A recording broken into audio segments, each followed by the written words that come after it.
ಉತ್ತರ ಕನ್ನಡ ಕ್ಷೇತ್ರದಲ್ಲಿ ಕಾಂಗ್ರೆಸ್ ಅಭ್ಯರ್ಥಿ ಮತಬೇಟೆ ನಡೆಸಿದ್ದಾರೆ. ಕ್ಷೇತ್ರದಲ್ಲಿ ಕಾಂಗ್ರೆಸ್ ಅಭ್ಯರ್ಥಿ ಅಂಜಲಿ ನಿಂಬಾಳ್ಕರ್ ಮಿಂಚಿನ ಸಂಚಾರ ನಡೆಸಿದ್ದಾರೆ. ಉತ್ತರ ಕನ್ನಡ ಜಿಲ್ಲೆಯ ಕುಮಟಾದಲ್ಲಿ ಕಾಂಗ್ರೆಸ್ ಪ್ರಚಾರ ಸಭೆಯನ್ನು ಹಮ್ಮಿಕೊಂಡಿತ್ತು.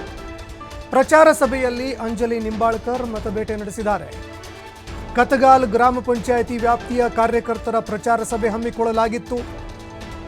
ಮಾಜಿ ಸಿಎಂ ವೀರಪ್ಪ ಮೊಯ್ಲಿ, ಆರ್.ವಿ. ದೇಶಪಾಂಡೆ, ಮಾರ್ಗರೆಟ್ ಆಳ್ವಾ ಭಾಗಿಯಾಗಿದ್ದಾರೆ. ಇನ್ನು ಅದೇ ರೀತಿಯಾಗಿ ಯಾವ ರೀತಿಯಾಗಿ ವಿಧಾನಸಭೆ ಚುನಾವಣೆಯಲ್ಲಿ ಗ್ಯಾರಂಟಿ ಕಾರ್ಡ್ಗಳನ್ನು ಕೊಡಲಾಗಿತ್ತು, ಅದೇ ರೀತಿಯಾಗಿ ಲೋಕಸಭೆ ಚುನಾವಣೆಯಲ್ಲೂ ಕೂಡ ಗ್ಯಾರಂಟಿ ಕಾರ್ಡ್ಗಳನ್ನು ಕೊಟ್ಟು ಕಾಂಗ್ರೆಸ್ನ ನಾಯಕರು ಮತಯಾಚನೆ ಮಾಡಿದ್ದಾರೆ.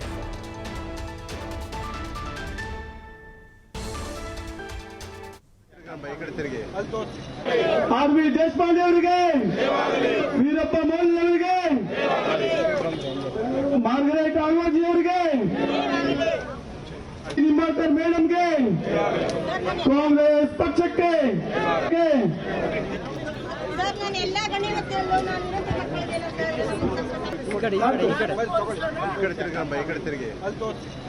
ಆರ್.ವಿ. ದೇಶಪಾಂಡೆ ಅವರಿಗೆ ಹಸ್ತ ಚಲಾಯಿಸಿ ನಮ್ಮ ಅಂಜಲಿ ಪ್ರಭಾಕರ್ ಸರಿ ಇರ್ತೀವಿ. ನಮ್ಮ ಮಾರ್ಕ್ ಸರಿ ಇಲ್ಲ, ನಿಮ್ಗೆ ಎಲ್ಲ ಆಗ್ಬೇಕು ಹಾಗೆ ಮತ ಚಲಾಯಿಸಿ. ಮತನ ಚಲಾಯಿಸಿಲ್ಲ ಅಂದ್ರೆ ಹೇಗೆ? ಎಲ್ಲರೂ ಮತ ಚಲಾಯಿಸಬೇಕಾಗಿ ಮೊದಲೇ ನಿಮಗೆ ವಿನಂತಿ ಮಾಡ್ತೇನೆ. ಅದು ನಾನು ಕಾಂಗ್ರೆಸ್ ಪಕ್ಷದ ಶಿಪಾಯಿ ಆಗಿ ಕಾಂಗ್ರೆಸ್ ಪಕ್ಷ ಪರವಾಗಿ ನಮ್ಮ ಅಭ್ಯರ್ಥಿ ಆದಂತಹ ಅಂಜಲಿ ನಿಂಬಾಳ್ಕರ್ ಪರವಾಗಿ ಹಾಸ್ಯದ ಪರವಾಗಿ ಚಲಾಯಿಸಬೇಕಂತ ಒತ್ತಾಯಿಸ್ತಾ ಇದ್ದೇನೆ. ಏನಮ್ಮ ಹಾಕ್ತೀರಿ ಅಂಜಲಿ ನಿಂಬಾಳ್ಕರ್ ಮತ? ಹೆಣ್ಮಕ್ಳು ಎಸ್ ಅನ್ನ ನೀನು ಎಸ್ ಹಾಕ್ತೀವಿ, ಎಸ್ ಇರುವ ಅವಶ್ಯಕತೆ ಇಲ್ಲ. ಹೆಣ್ಮಕ್ಕಳು ಎಸ್ ಅಂದ್ರೆ ಗಂಡಸರು ಎಸ್ ಇರುವ ಅವಶ್ಯಕತೆ ಇಲ್ಲ.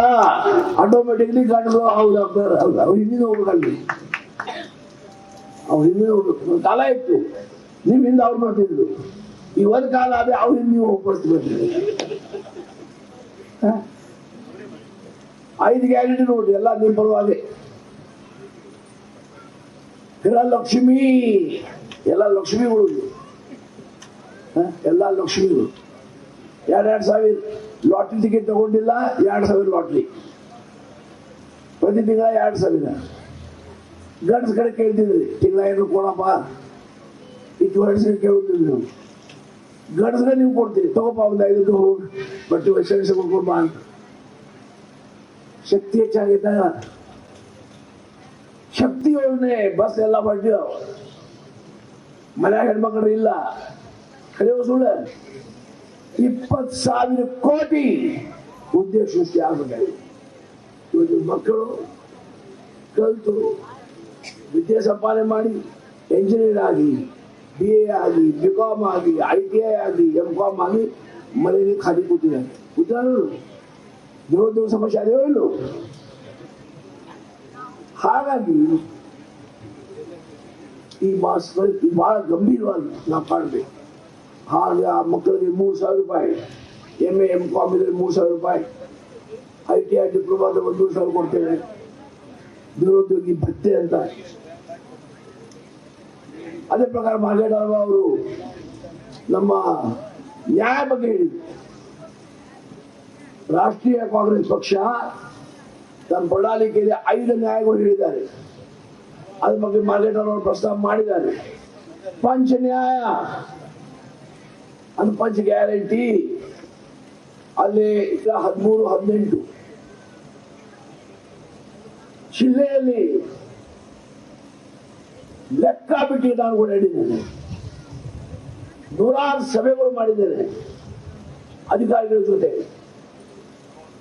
ಪರಿಶಿಷ್ಟ ಪಂಗಡ ಜನ ಎಲ್ಲ ಎಸ್ಟಿಗಳು ಅವರೆಲ್ಲರಿಗೂ ನಾವು ಪಟ್ಟ ಕೊಟ್ಟೇವೆ. ಯಾವುದು ಅರಣ್ಯ ಅತಿಕ್ರಮಣ ಮಾಡಿದ್ದು ಅವ್ರು ಕೊಟ್ಟಿದ್ದೇವೆ. ಆದರೆ ಇತರ ಅರಣ್ಯವಾಸಿಗಳಿಗೆ ನಮ್ಗೆ ಕೊಡ್ಲಿಕ್ಕೆ ಆಗಿಲ್ಲ. ಇದು ಭಾರತ ಸರ್ಕಾರದ ಕಾಯ್ದೆ. ಯಾವುದು? Indian forest act 1980. ಇದು ಭಾರತ ಸರ್ಕಾರದ ಕಾನೂನು. ಬಹಳ ಒದ್ದಾಡಿದ್ವಿ ನಾವು. ಭಾರತ ಸರ್ಕಾರದ ಪ್ರಸ್ತಾವನೆ ಕಳಿಸಿದ್ವಿ. ನಾನು ಭಾರತದಲ್ಲಿ ಮೂಡಿಸಿದ ಬಗ್ಗೆ ಏನ್ ಮಾಡ್ಬೇಕಂತ ಭಾರತ ಸರ್ಕಾರ ಪ್ರಸ್ತಾವನೆ ಕಳಿಸಿದ್ವಿ. ಇನ್ನೂ ತನಕ ಅದಕ್ಕೆ ಉತ್ತರ ಇಲ್ಲ. ನಿನ್ನೆ ಮೋದಿ ಸಾಹೇಬರು ಶಿಶಿ ಬಂದಿದ್ರು. ಈ ಜಿಲ್ಲೆಯ ರೈಲ್ವೆ ಆಗಲಿ, ಹೆದ್ದಾರಿ ಆಗಲಿ, ಅರಣ್ಯ ಭೂಮಿ ಆಗಲಿ, ಏನೇನು ಸಮಸ್ಯೆ ಇವೆ, ಯಾವ ಕೇಂದ್ರ ಸರ್ಕಾರ ನಿರ್ಣಯ ತಗೊಳ್ಬೇಕು ಅದೆಲ್ಲ ಪಟ್ಟಿ ಮಾಡಿ ಮೊನ್ನೆ ಮೋದಿಯವರು ಪತ್ರ ಬಂದಿಲ್ಲ, ಇಮೇಲ್ ಮುಂಚೆ ಕಳಿಸಿದೆ ಅಂತ ಡೆಲಿವರಿ ಮಾಡಿದ್ರು. ಅವ್ರು ಇದು ಆದರೆ ಮಾರಾಡಿದ್ರು. ಇವತ್ತು ನೀವು ಸಿದ್ದರಾಮಯ್ಯ ಸರ್ಕಾರಕ್ಕೆ ದಿನ 10 ಬಾರಿ ನಮಸ್ಕಾರ ಮಾಡಿದ್ರು ಕಡಿಮೆ ಅಂತ ಹೇಳ್ತೇನೆ. ಯಾಕಂದ್ರೆ ನೀವು ಕೇಳ್ಬೋದು, ನಾವೇನ್ ಮಾಡಿದ್ದೀವಿ, ಭಾರತ ಸರ್ಕಾರ ಸ್ಪಂದಿಸ್ತಾ ಇಲ್ಲ, ಅರಣ್ಯ ಇಲಾಖೆ ನೀವು ತೆಗೆದು ಬಂದ್ರೆ ನಾವೇನ್ ಮಾಡಕ್ ಬರ್ತದೆ ಸರ್? ಇವುಗಳೇ ನೀವು ಇವ್ರಿಗೆ ಮಾನ್ಯತೆ ಪತ್ರ ಕೊಟ್ಟಿಲ್ಲ, ಅರಣ್ಯಗಳು ಮಾಡಿದ್ದಾರೆ, ನಾವು ತೆಗಿಬೇಕಾಗ್ತದೆ. ಎಷ್ಟು ನೀವು ಹಕ್ಕುಪತ್ರ ಕೊಟ್ರಿ, ನಾವು ತೆಗೆಯುವುದಿಲ್ಲ. ಹಾಗಾಗಿ ಇದು ಇಂಪಾರ್ಟೆಂಟ್. ಈ ಆರ್ಡರ್ ಮಾಡಿದ್ದು 21/9/2015 21/9/15 ಆರ್ಡರ್ ಮಾಡಿದ್ವಿ. ಏನ್ ಆರ್ಡರ್ ಮಾಡಿದ್ವಿ? ಯಾರು 27/4/72ಗಿಂತ ಮುಂಚೆ 27/4/17 ಮುಂಚೆ ಅರಣ್ಯ ಭೂಮಿ ಅತಿಕ್ರಮಣ ಮಾಡಿದ್ರೆ ಅವ್ರು ಕುದ್ಲಕ್ಕೂ ಧಕ್ಕೆ ಅರಣ್ಯ ಇಲಾಖೆ ಮಾಡಬಾರ್ದಂತೆ ಆದೇಶ ಮಾಡಿದ್ದೇವೆ. ಹಾಗಾಗಿ